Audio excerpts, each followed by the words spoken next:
Bonjour, Kwekwe, Tansi, Scano. It's Catherine and Brian, Moonstarlodge in South Central Georgian Bay area of Ontario, Canada. We are here with our Indigenous perspective on all things parapsychological and in particular cartomancy. And so with this week, we are looking at the 25th to 30th of November, and that's inclusive. And that's kind of scary. It's the end of November. We are into the Dark of the Night cards, the solstice cards. There's some new decks in this particular reading. I've not really got a lot of decks this year, but a few of them really strike me as special, and I've included a lot of the new decks this year. So the first one doesn't really have a box, so it's in a bag. It's the Flower of Serenity Tarot by Bastet Tarot, and they are in Lithuania. Seasons of the Witch. This is the Yule Oracle. We're a little ahead of Yule, but that seems to be where the minds of these spirits are, the preparation for the change of the seasons. The Mirror Truth Lenormand cards, which were asked for by Spirit with respect to a deck that came, the Batterley Tarot, which is the most unusual deck that I think I have now in my collection in terms of the positions of the cards. And it's a very historic looking deck. It's lovely. We have the Akasha Oracle, just arrived yesterday. It's by Emily Nicole. Illustrations by Carla Cartagena. We have the expansion pack for the this deck, the ancient Tarachi deck. The ancestors are being represented by the Italian historic skeletons this week. The reason for that is it has to do with Guelph and where I grew up and where I lived until 1995 into I was nearly 40, I guess. The Seasons of the Witch Winter Tarot. This is a new release by the ladies who, LorraineAnderson and Tijana Lukovic. They decided to do that to go with the 8 positions on the Wheel of the Year, which were produced in the last 3 or 4 years. The Memento Mori, it's a wander back to Samhain, Halloween. Then we have this deck that, to remind me to speak to it, I just put the box it came in. It's called the Stardust Lenormand. It's a very tiny deck, and I've been using it with the Lithuanian deck. And the Stardust Lenormand is by Cynthia Fisher. And this is the box for the Batterley. I said Batterley, it's Batterley Tarot. And it says it's a journey to myth, wisdom, and transformation. Doesn't give me the actual author on here. We'll find that out. Okay. So, let's go to the cards, Brian. Here we have 7 Seasons of the Witch, Winter Tarot, and these are the clarifiers. There's 2 from their Yule deck, and the rest come from the others. So we start with Winter Strength. The way this winter has started this being a major arcana card. It's not surprising that we need fortitude. The snows have come a little early, and it just seems a very energy-sucking winter so far, and it's been shocking to people with the amount of change that we've had. So Spirit is saying to us here that we need to have our lust for life, our zest, our fortitude, as it were. That's an old name for this card from ancient times, fortitude. In the Thoth decks, it's lust, it's as in lust for life. And it's clarified by the Page of Cups.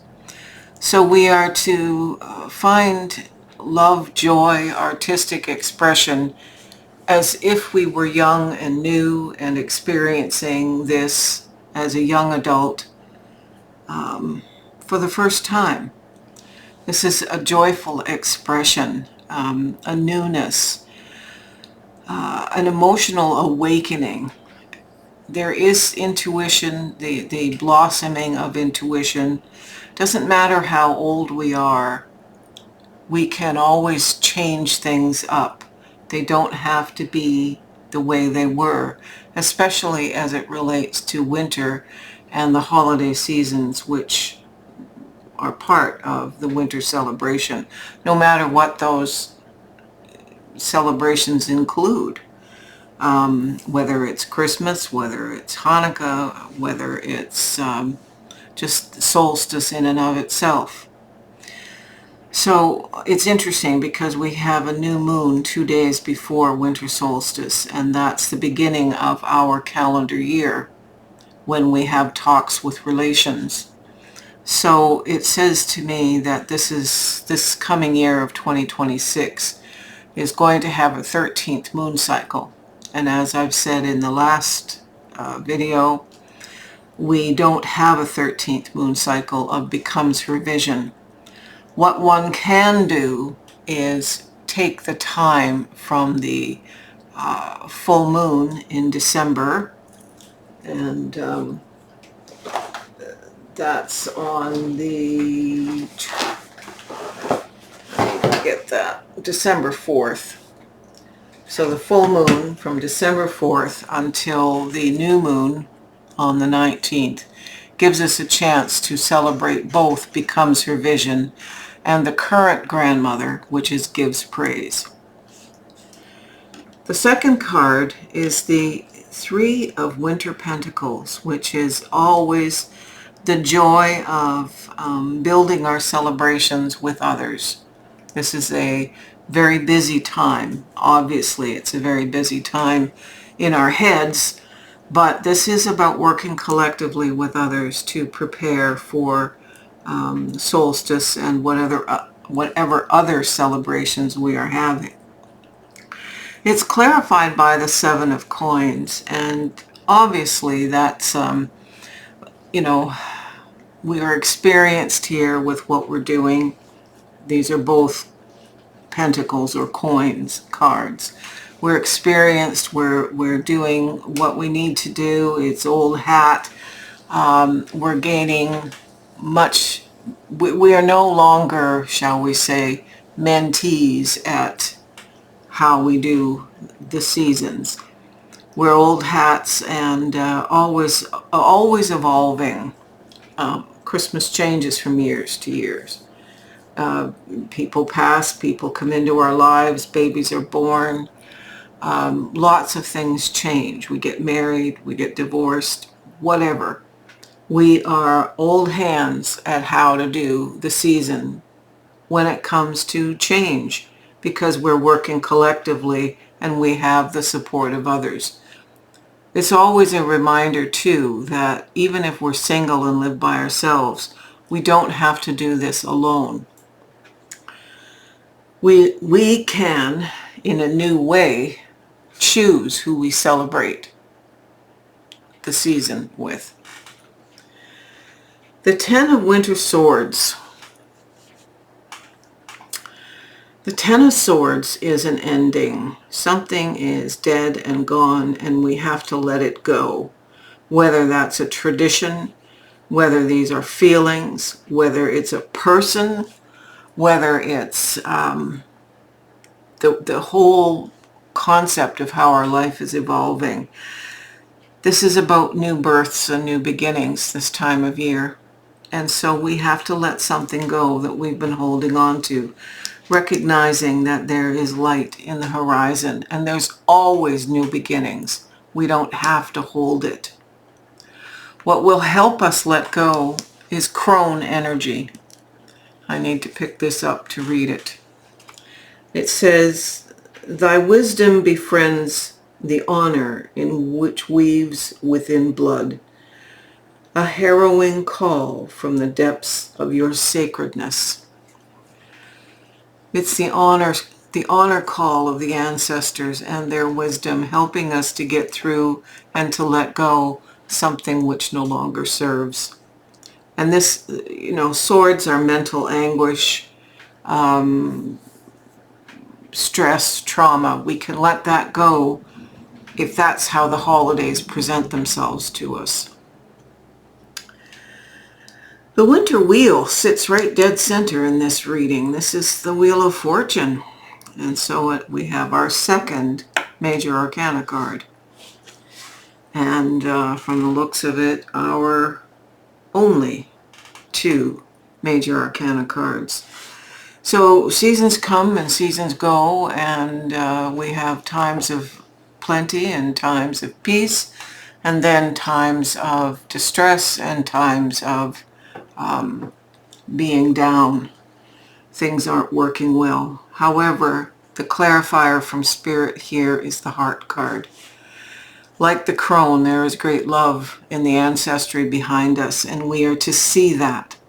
Sometimes we have rose-colored glasses on, and sometimes, like Mr. Magoo, we take the glasses off and we can't see anything positive. So this is about knowing that seasons come and seasons go, and distress comes and distress goes. Since this is the card preceding this card, we can let it go. Why? Because following this is the Eight of Winter Wands. So this is a spiritual download. And I always say it goes like stink. That's a phrase from my childhood that comes from, I think, my dad. A few family members. His brother used to say that too. So something, if the wheel stops and gets stuck, please know that Spirit is stepping in, and there's a lot to do.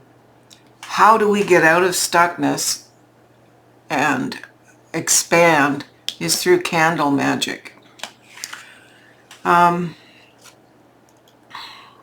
Finger the spine and caress thy lips. Light the spell spilling from your grip.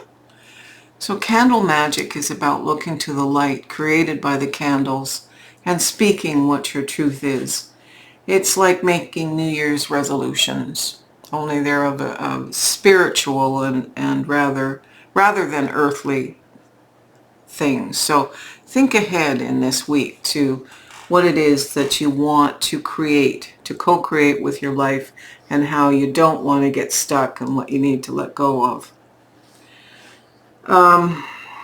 The next card is another swords card, and it's the Three of Winter Swords. So when this came up, this said to me that we had to pick the ancient Italians instead of the Marigold Tarot for a reason. We need to look at the ancient meaning of the Three of Swords. And then when this card came up, it validated it. The Three of Swords is not the broken heart thing. This is not the loss thing. This is, and I'm going to read it to you because it's important to get every aspect in here.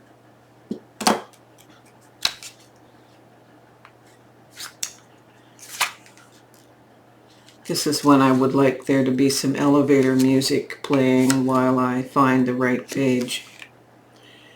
So the Three of Swords represents learning, bursting enthusiasm for learning and advancing, lessons to learn, following through with a naive spirit, meaning with the spirit of the page, following through as if you're learning something new again. And how I know this to be true is we have this card and it says success.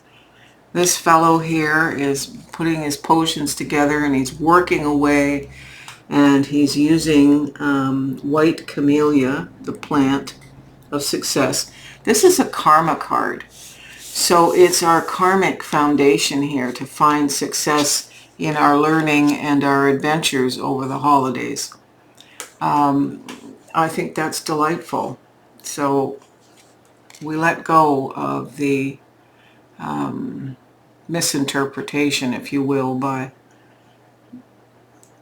other more modern decks, or the more modern interpretation from Ralph Waite. Finally, at the end of this week, we have the Ace of Winter Cups. So this is a new, emotional, intuitive beginning, the sparks of things advancing through the season. What we focus on, our energy and outcomes emit from. So it's for us to focus on these new emotional things.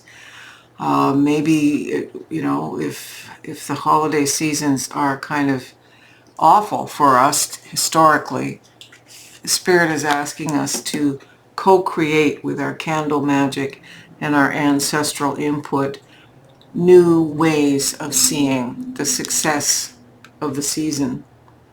And everything that we're doing here, right beside this success card, everything that's happening in this week, which ends at the end of November, must be quite important because it resolves itself by Virgo, which is, I think, the 23rd of August till autumn equinox in 2026.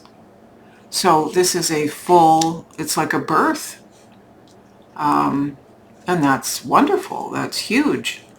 So we are birthing something new in our lives. And that's an excellent, excellent thing to look forward to. You can flip the camera, Brian.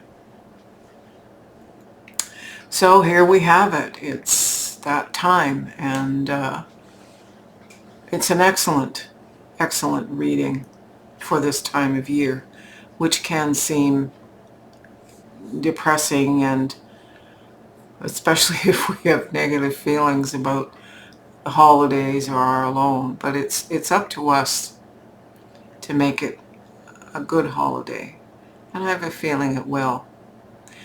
And on a side note, this is a difficult reading for me because my dad's birthday was the 24th of November, and my sister's death was the 24th of November.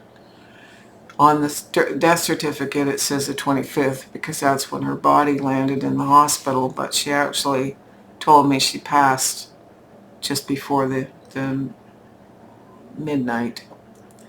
So I haven't thought of them in a kind of wistful way for a long time. And I've been thinking a lot about my sister and the healing that she and I had to do in our later lives, both individually and because we were a bit disconnected. So this reading today speaks a lot to that healing. Even in their passing, their spirits are evolving, and it's good to know. Anyway, thanks for joining us again and being present, giving us a thumbs up, subscribing if you haven't, and look us up. We're changing up the web page shortly, so miigwech. Uh-oh.